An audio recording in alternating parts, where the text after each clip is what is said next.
जय श्री कृष्णा।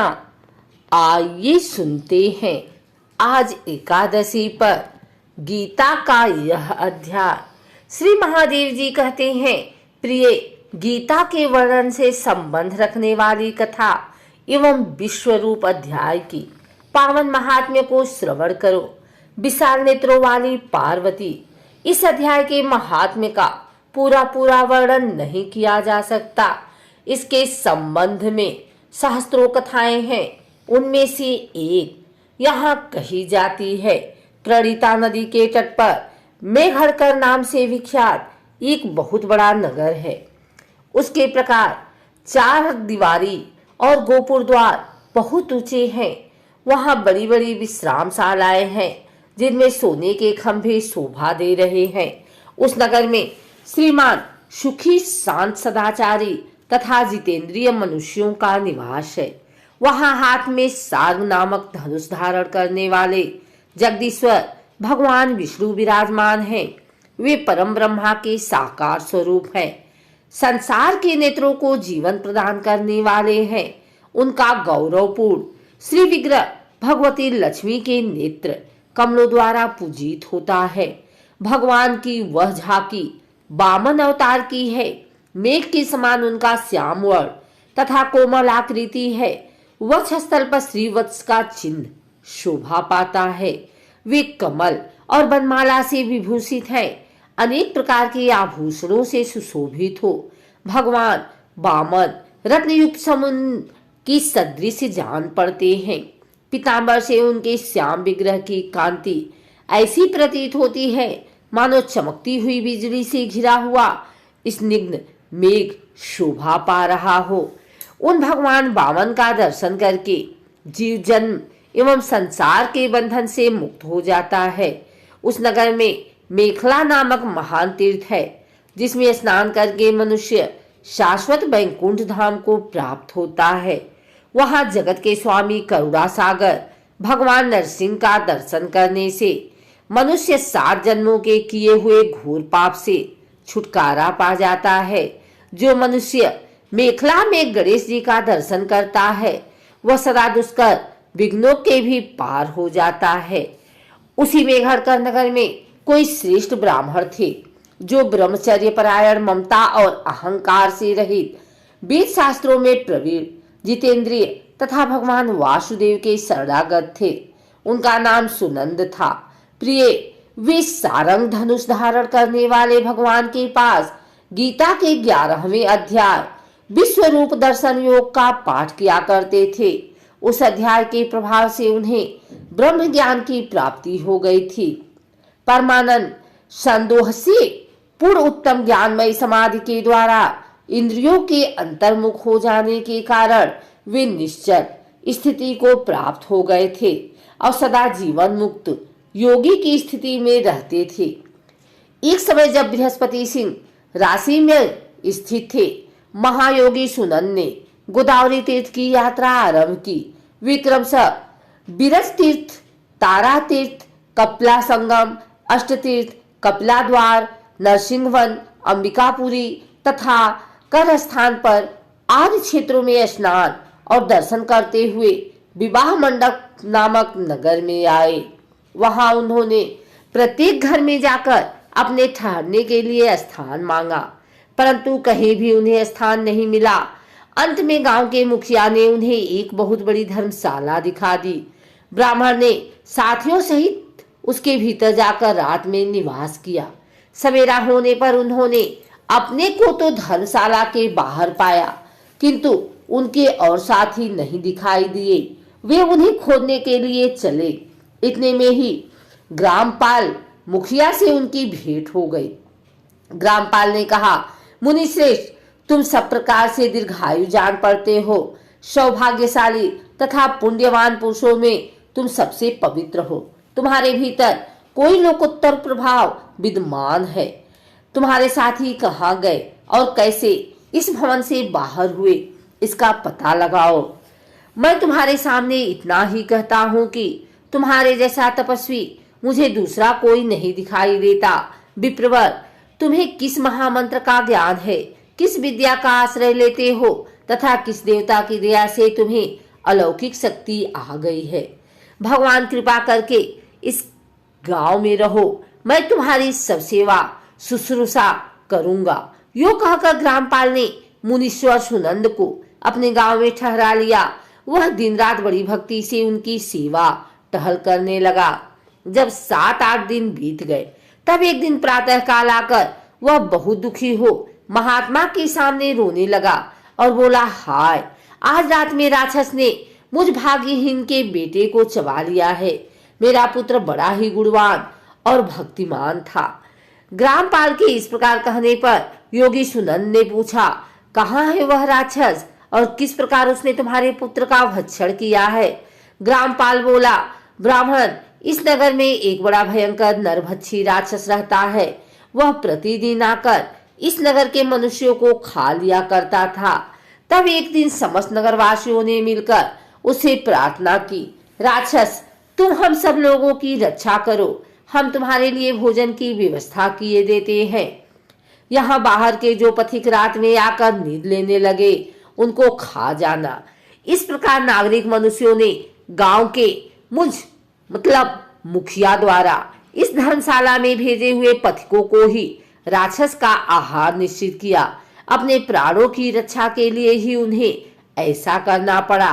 तुम भी अन्य राहगीरों के साथ इस घर में आकर सोए थे, किंतु राक्षस ने उन सबों को तो खा लिया, केवल तुम्हें छोड़ दिया।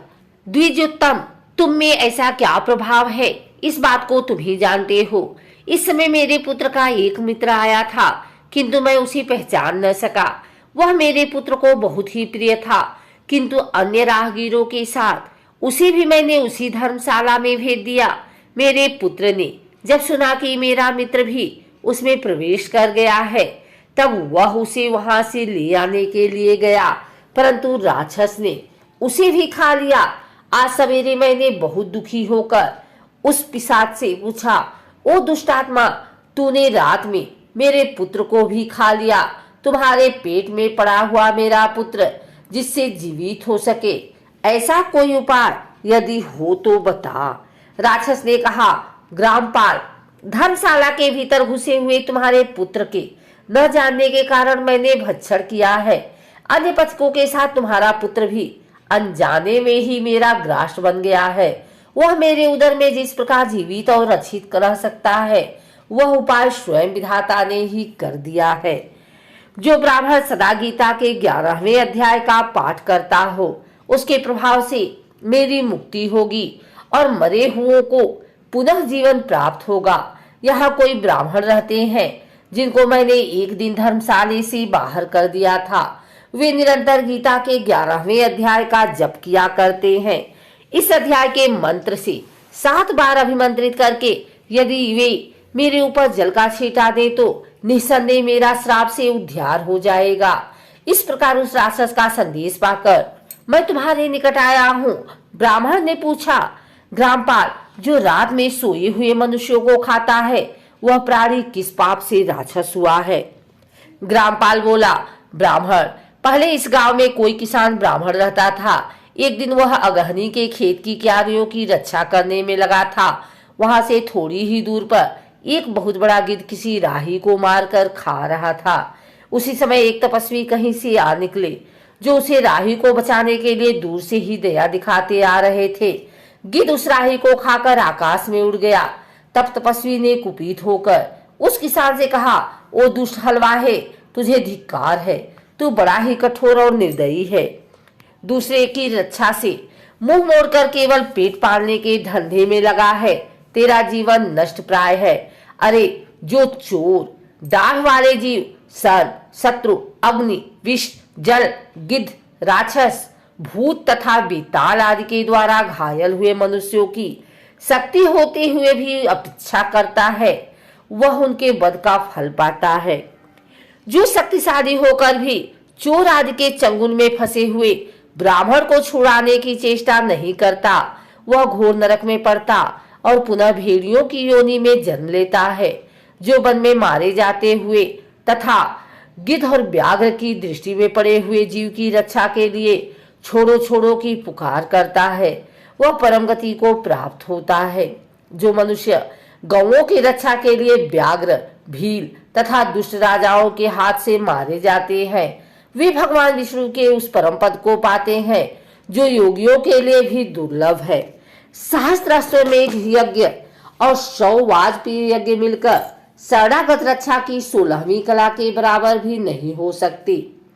दीन तथा भयभीत जीव की उपेक्षा करने से पुण्यवान पुरुष भी समय आने पर कुंभी पाक नामक नरक में पकाया जाता है। तूने दुष्ट गिद्ध के द्वारा खाए जाते हुए राही को देखकर उसे बचाने में समर्थ होते हुए भी जो इसकी रक्षा नहीं की, इससे तू निर्दयी जान पड़ता है। अतः तू राक्षस हो जा। हलवाहा बोला, महात्मन, मैं यहाँ उपस्थित अवश्य था, किंतु मेरे नेत्र बहुत देर से खेत की रक्षा में लगे थे, अतः पास होने पर भी गिद्ध के द्वारा मारे जाते हुए इस मनुष्य को मैं नहीं जान सका। अतः मुझ दिन पर आपका अनुग्रह होना चाहिए। तपस्वी ब्राह्मण ने कहा, जो प्रतिदिन गीता के 11वें अध्याय का जप करता है, उस मनुष्य के द्वारा अभिमंत्रित जल जब तुम्हारे मस्तक पर पड़ेगा, उस समय तुम्हें सांप से छुटकारा मिल जाएगा। यह कहकर तपस्वी ब्राह्मण चले गए और वह हलवाया राक्षस हो गया। अतः द्विश्रेष्ठ, तुम चलो और 11वें अध्याय से तीर्थ के जल को अभिमंत्रित करो, फिर अपने ही हाथ से उस राक्षस के मस्तक पर उसे छिड़क दो। ग्रामपाल की यह सारी प्रार्थना सुनकर ब्राह्मण का हृदय करुणा से भर आया। वे बहुत अच्छा कहकर उसके साथ राक्षस के निकट आए। वे ब्राह्मण योगी थे। उन्होंने विश्व रूप दर्शन नामक 11वें अध्याय से जल अभिमंत्रित करके उस राक्षस के मस्तक पर दे मारा। गीता के 11वें अध्याय के प्रभाव से वह श्राप से मुक्त हो गया। उसने राक्षस देह का परित्याग करके चतुर्भुज रूप धारण कर लिया तथा उसने जिन सहस्त्रों पथिकों को भक्षण किया था, वे भी शंख, चक्र एवं गदा धारण किए चतुर्भुज हो गए। तत्पश्चात वे सभी विमान आरूढ़ हुए। इतने में ही ग्रामपाल ने राक्षस से कहा, निशाचर, मेरा पुत्र कौन है, उसे दिखाओ। उसके योग कहने पर दिव्य बुद्धि वाले राक्षस ने कहा, ये जो तमाल के समान श्याम, 4 भुजाधारी, माणिक्यमय मुकुट से सुशोभित तथा दिव्य मणियों के बने हुए कुंडलों से अलंकृत है, हार पहनने के कारण जिनके कंधे मनोहर प्रतीत होते हैं, जो सोने के भुजबंधों से विभूषित, कमल के समान नेत्र वाले, स्निग्ध रूप तथा हाथ में कमल लिए हुए हैं और दिव्य विमान पर बैठकर देवत्व को प्राप्त हो चुके हैं, इन्हीं को अपना पुत्र समझो।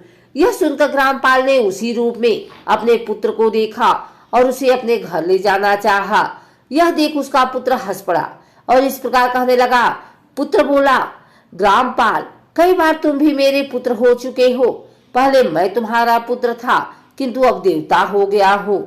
इन ब्राह्मण देवता के प्रसाद से बैकुंठ धाम को जाऊंगा। देखो, यह निशाचर भी चतुर्भुज को प्राप्त हो गया है।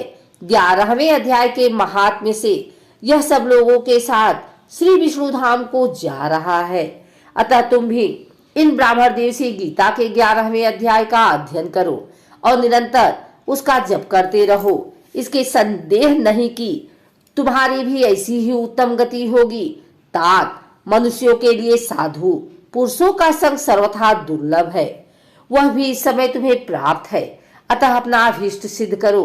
धन, भोग, दान, यज्ञ, तपस्या और पूर्व कर्मों से क्या लेना है।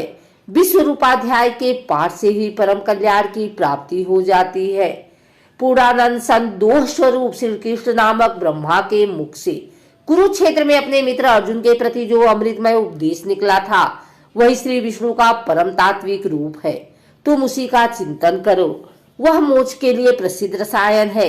संसार भय से ढरे हुए मनुष्यों की आदि व्याधि का विनाशक तथा अनेक जन्मों के दुखों का नाश करने वाला है। मैं उसके सिवा दूसरे किसी साधन को ऐसा नहीं देखता। अतः उसी का अभ्यास करो। श्री महादेव जी कहते हैं, यो कहकर वह सबके साथ परम धाम को चला गया। तब ग्रामपाल ने ब्राह्मण के मुख से उस अध्याय को पढ़ा। फिर वे दोनों ही उसके महात्म्य से विष्णु धाम को चले गए। पार्वती, इस प्रकार तुम्हें 11वें अध्याय भागवत गीता की कथा सुनाई है।